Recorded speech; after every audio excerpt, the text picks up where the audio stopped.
Hello friends, स्वागत है आपका आधार क्लासेस के यूट्यूब चैनल पर। दोस्तों, हम पिछली कक्षा में खारे पानी की झीलों की चर्चा की थी। आज की क्लास में हम मीठे पानी की झीलों की चर्चा करेंगे। तो मीठे पानी की झीलों में स्टार्ट करते हैं अपन जयसमंद झील से। जयसमंद झील देखिएगा, सबसे पहले किसी भी झील को हमें अगर पढ़ना हो तो ये जानना है कि वो झील कहाँ पर है। कहाँ पर है अर्थात उसकी स्थिति कहाँ है, किस नदी पर बांध बनाकर बनाया गया, उसका निर्माण किसने करवाया, फिर उस पर एक कुछ विशेष अगर कोई आकर्षक केंद्र है या कोई अन्य महत्वपूर्ण तथ्य हैं तो उनके बारे में हम चर्चा करें। जैसे सबसे पहले जयसमंद झील की बात आए तो हमें पता होना चाहिए इसकी स्थिति कहाँ है, यानी जयसमंद झील है कहाँ पर। तो स्थिति की बात आए तो ये उदयपुर में है। जयसमंद झील उदयपुर में है और इसका निर्माण किसने करवाया?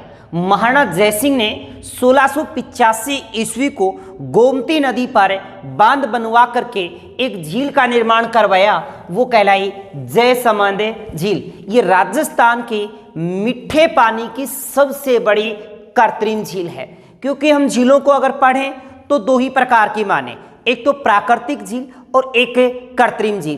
प्राकृतिक झील जो अब अपने आप ही कोई प्राकृतिक हलचल या प्राकृतिक भूभाग में अपने आप ही बनी हो वो झील, और एक हम जो कृत्रिम झील को पढ़ते हैं किसी राजा महाराजा ने उसका अगर निर्माण करवाया हो।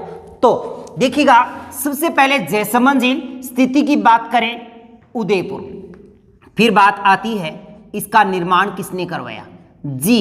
निर्माण करवाया है महाराणा जयसिंह ने 1685 ईस्वी। तिथि अवश्य याद रखिएगा, तिथि के बारे में पेपर में काफी बार पूछा गया। 1685 ईस्वी में गोमती नदी पर बांध बनाकर, गोमती नदी पर बांध बनवाकर जयसमंद झील का निर्माण करवाया। दूसरी बात आती है कि इस जयसमंद झील का उपनाम क्या है। किस किस उपनाम से इसको जाना जाता है? तो एक तो कहा जाता है इसे डेब्बार झील, और एक कहा जाता है इसे जलचरों की बस्ती। ओके, यानी डेब्बार झील और जलचरों की बस्ती उपनाम से इसको जाना जाता है। अगर हम विशेष में बात करें तो मीठे पानी की राजस्थान की सबसे बड़ी कृत्रिम झील है, यानी मीठे पानी की राजस्थान में बनी सबसे बड़ी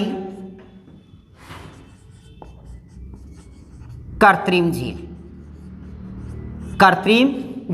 कौन सी रहेगी? जयसमंद झील।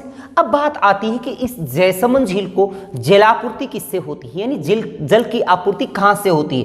कृत्रिम है तो इसको जल तो कहीं ना कहीं से मिलता होगा। इसकी जलापूर्ति के संदर्भ में आपको याद रखना है जलापूर्ति, यानी इसको जल की आपूर्ति किस नदियों से होती है?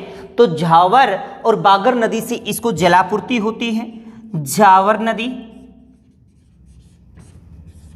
और एक बागर नदी, इससे इसकी जलापूर्ति होती है। ओके, इस जयसमंद झील के जो पूर्वी भाग है, पूर्व में कटा फटा विच्छेदित भाग है, यानी इस जयसमंद झील के पूर्व में जो कटा फटा विच्छेदित भाग है, उस कटे फटे विच्छेदित भाग को लसाड़िया का पठार भी कहा जाता है। क्या कहा जाता है? लसाड़िया का पठार। दोस्तों, लसाड़िया के पठार के संदर्भ में सीधा सा क्वेश्चन आता है कि लसाड़िया का पठार कहाँ पे है, तो आपका जवाब होगा उदयपुर, यानी लसाड़िया का पठार उदयपुर में है। जयसमंद झील के पूर्व में कटा फटा विच्छेदित भाग जो है वही कहलाता है लसाड़िया का पठार। लसाड़िया का पठार, लसाड़िया का पठार मैंने बताया अभी कि जयसमंद झील के पूर्व में कटा फटा विच्छेदित भाग ही क्या कहलाता है? लसाड़िया का पठार कहलाता है। तो ये लसाड़िया का पठार है कहाँ पे? उदयपुर में। ओके, या ये कह दें कि उदयपुर में जयसमंद झील के पूर्व में कटा फटा विच्छेदित भाग क्या कहलाता है, तो लसाड़िया का पठार कहलाता है। ओके, इसके बाद इस जयसमंद झील पर 7 टापू हैं। कितने टापू हैं? 7 जी। इसके संदर्भ में पूछा जा सकता है कि इस झील पर टापू कितने हैं? जी 7 टापू हैं। और 7 टापू में जो सबसे बड़ा टापू है उसका क्या नाम है? सबसे बड़ा टापू जी, सबसे बड़े टापू का नाम जो है वो है बाबा का भांगड़ा। बाबा का भांगड़ा। और सबसे छोटा जो टापू है, सबसे छोटा टापू, उसका नाम है प्यारी। क्या है? प्यारी है। इस बाबा का भांगड़ा नामक जो सबसे बड़ा यहां पे टापू है, इसके ऊपर आइसलैंड रिसोर्ट होटल संचालित है। कौन सा होटल? आइसलैंड रिसोर्ट होटल इस पर संचालित है। याद रखें कि इसके ऊपर आइसलैंड रिसोर्ट होटल संचालित। कई बार पेपर में ये सीधा ही पूछ लेते हैं कि आइसलैंड रिसोर्ट होटल कहां पर है, तो आपका जवाब उदयपुर ही होगा या फिर जयसमंद झील होगा। ओके, अगर हम इसी जयसमंद झील के ऊपर अन्य बात करें, आकर्षक के केंद्रों में बात करें, आकर्षण के केंद्र, आकर्षण के केंद्रों में इसी जयसमंद झील के किनारे रूठी रानी का महल है। रूठी रानी का महल जी। और एक है यहां पे चित्रित हवा महल। चित्रित हवा महल। जयसमंद झील के किनारे ही 6 ओदिया है। क्या है? 6 ओदिया हैं और 6 कलात्मक छतरियां हैं। तो ये ओदिया क्या होता है? ओदिया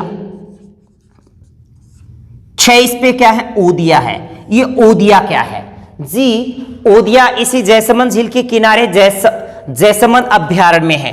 कहां पे है ये? जयसमंद अभ्यारण्य। और आपको पता होना चाहिए कि जयसमंद अभ्यारण्य कहां पर है? उदयपुर में ही है। और ये जयसमंद जो अभ्यारण्य है ये चितकबरे हिरणों के लिए प्रसिद्ध है। और यहां पर 6 ओदिया बने हुए हैं। ओदिया क्या होता है?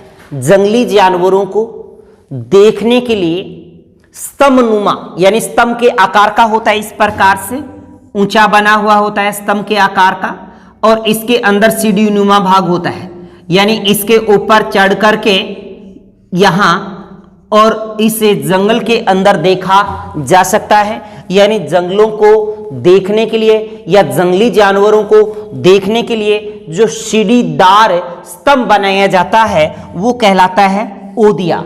और ओदिया यहाँ पे कितने ओदिया हैं? 6 ओदिया हैं। ये जयसमंद अभ्यारण्य में है और जयसमंद अभ्यारण्य चितकबरे हिरणों के लिए प्रसिद्ध माना जाता है। इसके बाद यहाँ पे आते हैं 6 कलात्मक छतरियां हैं। 6 कलात्मक छतरी, यानी यहाँ पे 6 कलात्मक छतरियां हैं। कितनी छतरियां हैं? 6 जी। 6 कलात्मक यहाँ पे छतरियां हैं। एक जयसमंद झील से बहुत इंपॉर्टेंट क्वेश्चन बनता है कि सबसे बड़ी अंतः प्रवाह वाली झील है, क्योंकि इस झील से 2 नहर निकाली जाती है, एक तो श्यामपुरा और एक भाट नहर। कितनी नहर निकाली जाती है? ये जो जयसमंद झील है ये राजस्थान की सबसे बड़ी अंतः प्रवाह वाली झील मानी जाती है, क्योंकि इस झील से 2 नहरें निकाली जाती हैं। एक का नाम है श्यामपुरा नहर और दूसरी का नाम है भाट नहर। कितनी नहरें निकाली जाती हैं? 2। तो एक तो ये प्रश्न अच्छा बनता है कि अंतः प्रवाह वाली सबसे बड़ी झील जी, सबसे बड़ी झील अंतः प्रवाह वाली सबसे बड़ी झील है। और इसी झील से 2 नहरें निकाली जाती हैं, और वो नहरें कौन कौन सी हैं? एक तो है श्यामपुरा नहर, श्यामपुरा नहर, और एक है भाट नहर, भाट नहर। याद रखिएगा इस जैसमंद झील के बारे में ये सबसे महत्वपूर्ण तथ्य माना जाएगा। एक तो ये वाला और एक ये वाला, मीठे पानी की राजस्थान की सबसे बड़ी कृत्रिम झील मानी जाती है। दूसरी, ये राजस्थान की सबसे बड़ी अंत्य प्रवाह वाली झील भी मानी जाती है, क्योंकि इसी झील से श्यामपुरा नहर और भाट नहर भी निकलती हैं। तो ये बातें आपको जैसमंद झील के संदर्भ में याद रहेंगी। अब दोस्तों हम चर्चा करते हैं पिछोला झील के बारे में। पिछोला झील को हम पहले इतिहास काल क्रम में भी पढ़कर गए हैं, परंतु फिर से हम झीलों के टॉपिक में इसको सविस्तार पढ़ेंगे। अब देखें पिछोला झील के संदर्भ में, पिछोला झील जी, सबसे पहले पिछोला झील की बात आती तो पिछोला झील कहां पर है? पिछोला झील उदयपुर में पिछू नामक बंजारे ने एक बैल की समृद्धि में महाराणा लाखा के काल में 14वीं शताब्दी में इसका निर्माण करवाया था। आप अच्छे से जानते हैं कि पिछोला झील कहां पर है? उदयपुर में है। किसने बनवाई? पिछू नामक बंजारे ने। किसकी याद में? बैल की याद में। किसके काल में? तो महाराणा लाखा के काल में, राणा लाखा के काल में। और इसका पुनर्निर्माण करवाया महाराणा उदय सिंह ने। 14वीं शताब्दी में पिछू नामक बंजारे ने बैल की याद में जो झील बनवाई, वही उसी का नाम पड़ा फिर पिछोला, पिछू नामक बंजारे, जिसका मूल नाम छित्तर सिंह था जी। सबसे पहले बात आती इसकी स्थिति। इसकी स्थिति है उदयपुर में। दूसरी बात है इसका निर्माण किसने करवाया है? तो निर्माण की बात आए तो याद रखिए पिछू नामक बंजारे ने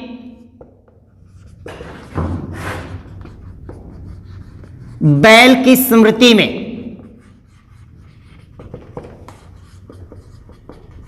राणा लाखा के काल में या फिर 14वीं शताब्दी में, 14वीं शताब्दी में अगर इसके पुनर्निर्माण की बात आपसे पूछ ले कि इसका पुनर्निर्माण किसने करवाया, तो महाराणा उदय सिंह ने करवाया। महाराणा उदय सिंह ने इसका पुनर्निर्माण करवाया। नेक्स्ट बात आती है कि इस पिछोला झील को जलापूर्ति किस नदियों से होती है? तो दोस्तों याद रखिएगा, जलापूर्ति के संदर्भ में इसको जल की आपूर्ति किन नदियों से होती है? तो याद रखिए सिसरमा नदी और बुझड़ा नदी, ये दोनों ही अपना जल इस पिछोला झील के अंदर उड़ेलती हैं जी। इस पिछोला झील पर 2 टापू है। कितने टापू हैं? 2 टापू हैं। देखो अभी हमने थोड़ी देर पहले जैसमंद झील पर 7 टापू पढ़े, तो पिछोला झील पर कितने टापू हैं जी? 2 टापू हैं। इस झील के ऊपर टापू कितने हैं जी? 2 टापू हैं। और 2 टापुओं पर अलग अलग 2 महल बने हैं। एक का नाम जग मंदिर महल है और एक का नाम जग निवास महल है जी। इन 2 टापुओं के ऊपर अलग अलग महल बने हैं। एक तो है जग मंदिर महल और एक है जग निवास महल। जग निवास महल दोस्तों, इन दोनों महलों से एग्जाम में काफी बार प्रश्न पूछा गया है। सबसे पहले अगर हम जगमंदिर महल के निर्माण की बात करें कि इसका निर्माण किसने करवाया है, कब करवाया है जी? इसका निर्माण 1620 ईस्वी को महाराणा कर्ण सिंह के काल में हुआ है। महाराणा कर्ण सिंह, परंतु इसको जो पूर्ण करवाया महाराणा जगत सिंह प्रथम ने। और 1651 ईस्वी को इसको पूर्ण जो करवाया है वो जगत सिंह प्रथम ने करवाया। इसके बाद हम बात करते हैं जगनिवास की। दोस्तों जगनिवास महल का जो निर्माण करवाया है उसका निर्माण 1746 ईस्वी को। कब है? 1746 ईस्वी को। और महाराणा जगत सिंह सेकंड ने करवाया। किसने करवाया? महाराणा जगत सिंह सेकंड। दोस्तों इस जग मंदिर से ऐतिहासिक तथ्य बहुत जुड़े हैं जग मंदिर महल से। तो देखिए सबसे पहले ऐतिहासिक कालक्रम में हम चर्चा करें तो बात आती है सलीम उर्फे जहांगीर या जहांगीर उर्फे सलीम, यानी सलीम उर्फ जहांगीर जब अपने पिता शाहजहां से विद्रोह करता है तो विद्रोह के दौरान उसने इसी जग मंदिर महल में क्या ली थी, शरण ली थी। तो एक बात तो आती है सलीम, सलीम मतलब कौन है, जहांगीर, और जहांगीर का पूरा नाम आप अच्छे से जानते हैं नूरुद्दीन मोहम्मद जहांगीर हुआ करता था। तो सलीम यानी जहांगीर ने शरण ली थी यहां पे, किसने जी, जहांगीर ने शरण ली। यानी जब ये सलीम अपने पिता या अपने अब्बा शाहजहां से विद्रोह करता है तो विद्रोह के बाद इसने जग मंदिर महल में ही क्या ली थी, शरण ली थी। इसके बाद अगर बात करें 1857 ईस्वी की क्रांति, 1857 की क्रांति, 1857 की क्रांति के समय नीमच छावनी से भागे हुए 40 अंग्रेजों को डुंगला नामक गांव के अंदर क्रांतिकारियों ने ताराचंद के बाड़े में या घर में उनको बंदी बना लिया था और महाराणा स्वरूप सिंह के सहयोग से उनको वहां से छुड़वाया गया। तो महाराणा स्वरूप सिंह ने 1857 की क्रांति में जो 40 अंग्रेजों को बंदी बनाया गया था, उन अंग्रेजों को, बंदी बनाए हुए अंग्रेजों को स्वरूप सिंह की सहायता से छुड़वा करके इसी 1857 की क्रांति के दौरान जग मंदिर महल में शरण दी गई थी। किसमें, जग मंदिर महल में। तो 1857 की क्रांति के समय नीमच छावनी से भागे 40 अंग्रेजों को महाराणा स्वरूप सिंह ने शरण दी। ये बात आपको याद रखनी है कि महाराणा स्वरूप सिंह ने क्या दी थी, शरण दी थी। यानी आपको ये पूछ सकता है कि नीमच छावनी से भागे हुए 40 अंग्रेजों को महाराणा स्वरूप सिंह ने कहां शरण दी थी, तो जगमंदिर महल। अगर जगमंदिर महल ना हो तो पिछोला झील हो सकता है, उदयपुर भी हो सकता है। इसके बाद देखिए दोस्तों, शाहजहां ने जो ताजमहल बनाया था, ताजमहल बनाने की प्रेरणा भी शाहजहां को इसी जगमंदिर महल से मिली थी। याद रखिएगा, सबसे इंपॉर्टेंट बात है कि शाहजहां को ताजमहल बनाने की प्रेरणा राजस्थान के किस महल से मिली थी, तो वो है जगमंदिर महल। जी, शाहजहां को ताजमहल बनाने की प्रेरणा इसी महल से मिली। ये बात आपको याद रखनी है। इसके बाद देखिएगा दोस्तों, इसी झील के किनारे, अगर हम पिछोला झील के किनारे की बात करें तो यहां पर एक है नटनी का चबूतरा। क्या है, नटनी का चबूतरा है। ये नटनी कौन थी, इसका मूल नाम गलकी हुआ करता था, और गलकी नामक जो नटनी थी वो राणा हमीर के काल में हुआ करती थी।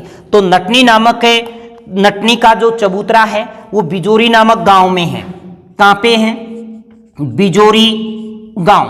और बिजोरी गांव कहां पड़ता है, उदयपुर में। और इस गलकी का जो, नटनी का जो मूल नाम था वो था गलकी। तो कई बार ये भी आ सकता है गलकी का चबूतरा, गलकी का चबूतरा। और ये गलकी किसके काल में हुआ करती थी, तो राणा हमीर के काल में। राणा हमीर के काल में, यानी गलकी नामक नटनी किसके काल में हुई है, तो राणा हमीर के काल में हुई है। किसके काल में, राणा हमीर के काल में। जबकि एक तो चौहान वंश में भी एक नटनी हुई है जिसका नाम सिंगारी था, वो कन्नड़ देव के काल में हुई है। तो राणा हमीर के काल में। और ये जो गलकी नामक नटनी का जो चबूतरा है, इसका निर्माण किसने करवाया, तो याद रखिएगा, निर्माण इसका करवाया है जवान सिंह। किसने करवाया है, जवान सिंह। और जवान सिंह अगर ऑप्शन में ना मिले तो आप जोरावर सिंह कर सकते हैं, जोरावर सिंह, जोरावर सिंह, याद रखने वाली बात है। ओके, नेक्स्ट बात करते हैं दोस्तों इसी पिछोला झील के ऊपर बने, अगर हम बागोर की हवेली की बात करें तो बागोर की हवेली पे बात करें तो देखिएगा बागोर की हवेली इसी पिछोला झील के किनारे है और बागोर की हवेली में विश्व की सबसे बड़ी पगड़ी रखी गई है। इसके बाद इसी पिछोला झील के किनारे अरसी महल बना हुआ है, अरसी महल, और इसी पिछोला झील के किनारे उदयपुर का राजमहल या उदयपुर का सिटी पैलेस बना हुआ है, जिसका निर्माण महाराणा उदय सिंह ने करवाया था। इतिहासकार फर्ग्यूसन ने उदयपुर के सिटी पैलेस को विंडसर महलों की भी संज्ञा दी थी। नेक्स्ट आती है इसी पिछोला झील के किनारे एक चामुंडा माता का मंदिर है। यस, चामुंडा माता का मंदिर बहुत प्रसिद्ध है क्योंकि चामुंडा माता के मंदिर में मूर्ति की पूजा होती है, परंतु पिछोला झील पर बना चामुंडा माता का मंदिर एकमात्र ऐसा मंदिर है जहां पे चामुंडा माता के पगलियों की पूजा होती है। और आप अच्छे से जानते हैं कि पगलियों की पूजा में लोक देवता के रूप में रामदेव जी प्रसिद्ध हैं, परंतु देवियों के रूप में यहाँ पे चामुंडा माता के पगलियों की पूजा भी होती है। तो ये प्रश्न एग्जाम में पूछा जा सकता है कि राजस्थान में एकमात्र मंदिर कौन सा है जहां पर चामुंडा माता के पगलियों की पूजा होती है। तो दोस्तों उदयपुर करना है, क्या करना है, उदयपुर जी, चामुंडा माता के मंदिर की बात याद रखनी है। और इसी पिछोला झील पर एशिया में सबसे पहले सौर चालित नाव संचालित की गई, यानी इसके ऊपर सौर ऊर्जा से पहली बार नाव संचालित की गई। वो कौन सी झील है, तो वो है पिछोला झील। ये बातें भी आपको याद रखनी है। अब बात करते हैं अपन नेक्स्ट फतेह सागर झील के संदर्भ में। अब देखिए फतेह सागर झील जी, फतेह सागर झील की बात करें तो सबसे पहली बात यह आती है कि फतेह सागर झील कहां पर है जी। इसकी स्थिति की बात करें तो हम झीलों की नगरी उदयपुर की ही चर्चा कर रहे हैं, उदयपुर में ही है। फतेह सागर झील कहां पर है, उदयपुर में। और इसका निर्माण किसने करवाया है, तो दोस्तों इसका निर्माण फतेह सिंह ने नहीं करवाया, इसका निर्माण करवाया है महाराणा जयसिंह ने। डी, महाराणा जयसिंह ने 1687 ईस्वी को, कब है, 1687 ईस्वी को। और इसका अगर पुनर्निर्माण अगर आपसे पूछा जाए, पुनर्निर्माण, तो आपका जवाब होगा महाराणा फतेह सिंह, महाराणा फतेह सिंह। इसका पुनर्निर्माण महाराणा फतेह सिंह ने करवाया और इसी के कारण इसका नाम फतेह सागर झील भी पड़ा। परंतु महाराणा फतेह सिंह के काल में एक अंग्रेज अधिकारी आया था जिसका नाम था ड्यूक ऑफ कनॉट या कनॉट था, और उसी ने इसका नींव का पत्थर पुनर्निर्माण में रखा था। नींव का पत्थर जो रखा था वो रखा था ड्यूक ऑफ कनॉट ने, और ड्यूक ऑफ कनॉट ने इसका जो नींव का पत्थर रखा, इसी के कारण इसका जो उपनाम है वो कनॉट बांध भी पड़ा है, कनॉट बांध। और एक इसको देबाली गांव के नजदीक होने के कारण देबाली तालाब भी कहा जाता है, देबाली तालाब। दोस्तों इसको झीलों की श्रेणी में न लेकर के तालाब के अंतर्गत भी माना जाता है। कई बार सीधा ही एग्जाम में पूछ लिया जाता है कि निम्न में से कौन सी झील नहीं है, और वहां पर सभी झीलें होती हैं, तब एक ऑप्शन आपको फतेह सागर भी मिलता है। तो फतेह सागर एक अपने आप में तालाब है। ओके, इसे फतेह सागर झील के किनारे की अगर बात करें तो इसके किनारे नेहरू पार्क है, या ये कह दें कि इसके ऊपर 2 टापू हैं। कितने टापू हैं जी, टापू इस पर भी 2 हैं। एक टापू के ऊपर तो नेहरू पार्क है और दूसरे पर है सहेलियों की बाड़ी,